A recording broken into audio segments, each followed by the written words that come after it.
Before you deposited your money, before you trusted your bank, before you believed your savings were safe, there was something happening behind the scenes, something quiet, something legal, and something designed in a way that almost nobody understands. Every year, banks make billions, not just from investments, not just from interest, but from a system so deeply embedded into the financial structure that most people don't even question it. And the most disturbing part, you are part of it. In this video, you're going to understand how banks actually use your money, how financial crises are never accidents, and why, when everything collapses, they almost always survive. But to understand how the system really works, we need to go back to the beginning. And what you're about to discover might completely change how you see your bank. Banks were never created to protect your money. They were created to move it. That's the first thing most people don't realize. In the early days of modern banking, institutions weren't vaults. They were intermediaries. They took deposits from ordinary people and loaned that same money to others. That sounds simple, safe, logical. But here's what most people never think about. When you deposit $1,000 into a bank, that money doesn't just sit there. It gets multiplied. Through a system called fractional reserve banking, banks are allowed to lend most of your deposit while keeping only a small percentage in reserve. That means your $1,000 might become $9,000 in loans, or more. And that's where the system becomes fragile. Because if too many people decide to withdraw at the same time, the money isn't there. It never was. This isn't conspiracy. It's policy. And it has existed for decades. But what really makes the system powerful isn't just how money is created. It's how risk is transferred. Because when banks make profits, they keep them. But when they make catastrophic mistakes, something very different happens. And history has already shown us what that looks like. But what happened in 2008 was not just a crisis, it was a revelation. And almost nobody truly understood what was exposed. Leading up to the 2008 financial collapse, major financial institutions were deeply involved in packaging risky mortgages into complex financial products. These products were sold globally, rated as safe, marketed as stable, but underneath, they were unstable from the beginning. Loans were being given to people who couldn't afford them. Risk was bundled, sliced, renamed, and resold. And because everything looked profitable, nobody wanted to stop it until it broke. When housing prices began to fall, the illusion cracked. Banks faced enormous losses, markets panicked, and suddenly, institutions that were considered too big to fail were collapsing. But here's where the story becomes more complex. Because some banks failed, but many didn't. Instead, they were rescued with taxpayer money. Government stepped in with bailouts worth hundreds of billions of dollars, not to save homeowners, not to erase debt, but to stabilize the banking system, the same system that created the collapse. And that's when a quiet question began to circulate. If banks are private when they profit, why do they become public when they lose? And that question leads to something even deeper, something structural, something ongoing. Because the system didn't end in 2008, it evolved. After the crisis, regulations increased. Oversight became stricter, at least on paper. But the fundamental structure remained. Banks still create money through lending. They still leverage deposits. They still operate on confidence. Because modern banking runs on one invisible force, trust, the entire system survives because people believe it works. And most of the time, it does. Until it doesn't. And when confidence disappears, panic spreads faster than logic. Bank runs are psychological, markets are emotional, and liquidity can evaporate overnight. But here's the critical part. Most documentaries don't explain. The real power of banks isn't just in holding money, it's in controlling credit. Because whoever controls credit, controls expansion, controls housing, controls businesses, controls growth, and indirectly, controls stability. After 2008, something changed, but not in the way most people think. Yes, new regulations were introduced. New oversight committees were formed. Politicians promised accountability. Financial institutions publicly apologized. But the core mechanism, the engine behind the system, stayed intact. Because the true heart of modern finance isn't your local bank branch, it's the central banking system. And this is where the story becomes even more complex. At the center of the American financial system sits the Federal Reserve. Not a typical government agency, not exactly private, not fully public. A hybrid structure designed over a century ago to stabilize the economy after repeated financial panics nearly collapsed the country. The idea was simple: create a lender of last resort, an institution that could inject liquidity during crises, an institution that could prevent total collapse. And for decades it worked. But the tools the Federal Reserve uses are powerful, and power always has consequences. The most important of those tools? Interest rates. When the Federal Reserve lowers interest rates, borrowing becomes cheap, businesses expand, consumers spend, asset prices rise, the economy grows. But when rates stay low for too long, something else happens. Debt explodes. Because cheap money encourages risk. Companies borrow more. Governments borrow more. Individuals borrow more. And as long as everything keeps growing, the system feels strong.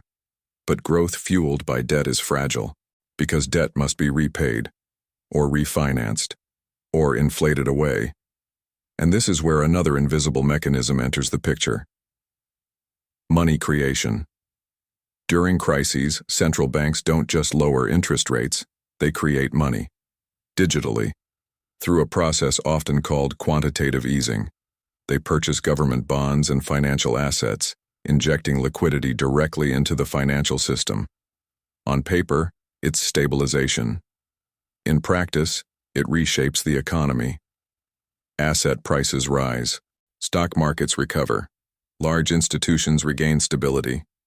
But everyday costs, housing, healthcare, education, often continue climbing. Because new money doesn't flow evenly. It flows first through financial institutions. And those closest to the system benefit earliest. This is sometimes called the Cantillon effect. The idea that those who receive new money first gain purchasing power before prices adjust, while those who receive it last face higher costs. Now pause for a second. Think about that. If money can be created during crisis, if debt can be expanded indefinitely, if losses can be absorbed through inflation, then what exactly is the limit? And more importantly, who carries the long-term cost? Because while banks are heavily regulated, they are also deeply interconnected with governments. Governments need banks to distribute debt. Banks need governments to guarantee stability. It's a partnership, a mutually reinforcing structure, and that structure creates a safety net at the top of the system, but not always at the bottom. When large institutions face collapse, they are often described as systemically important, too interconnected to fail, too large to liquidate safely, which means intervention becomes almost inevitable. But small businesses, individual homeowners, ordinary workers, they don't carry the same systemic label. And during downturns, the difference becomes visible. This doesn't mean every banker is malicious, or that every decision is part of a secret conspiracy. It means the system is designed with priorities, and stability of the financial structure often ranks above individual outcomes. That design choice has repeated patterns throughout history. The savings and loan crisis, the 2008 financial collapse, liquidity crises in emerging markets. Each time, the priority has been to preserve the core financial arteries. Because if credit stops flowing, everything else freezes. And here's something most people never consider. Banks don't just react to crises. Sometimes they anticipate them. Large institutions hedge risk. They diversify exposure. They influence policy discussions. They sit close to decision-making circles. And in a world where information moves markets, proximity to information is power. But here's the deeper layer. Modern banks are no longer just banks. They are investment firms, asset managers, derivatives traders, global capital allocators. They operate across borders, across currencies, across regulatory environments, which makes the system more efficient, but also more complex. And complexity hides risk. Before 2008, few people understood mortgage-backed securities. Few understood credit default swaps. Few understood how deeply interconnected global balance sheets had become, until it unraveled. Today, the instruments are different. But complexity remains, and the higher the leverage, the thinner the margin for error. Because leverage magnifies everything: profits, losses, instability. And when confidence falters, leverage turns from accelerator into detonator. But what's even more unsettling is that the system depends on continuous growth. If growth slows significantly, debt becomes heavier. If asset prices fall sharply, balance sheets weaken. If confidence breaks, liquidity disappears. So the machine must keep moving. Rates adjust. Stimulus expands. Liquidity flows. Again and again. Which brings us to a question that many economists quietly debate. Is the system stabilizing crises or postponing larger ones? Because every rescue increases expectations. Every bailout signals protection, and expectations shape behavior. If institutions believe they will be rescued, risk tolerance changes. That's called moral hazard, and moral hazard doesn't require bad intentions. It requires incentives. When profits are private and losses are socialized, behavior adjusts accordingly. Now step back, look at the entire structure: fractional reserves, central bank intervention, debt-driven growth, liquidity injections, too-big-to-fail institutions, moral hazard. It doesn't look like a hidden secret meeting in a dark room. It looks like a structure built over time, layer by layer, crisis by crisis, reform by reform, until the architecture itself became so complex that very few people truly understand it. And what people don't understand, they rarely question. But what happens if confidence is shaken again? What happens if trust, the invisible pillar, cracks?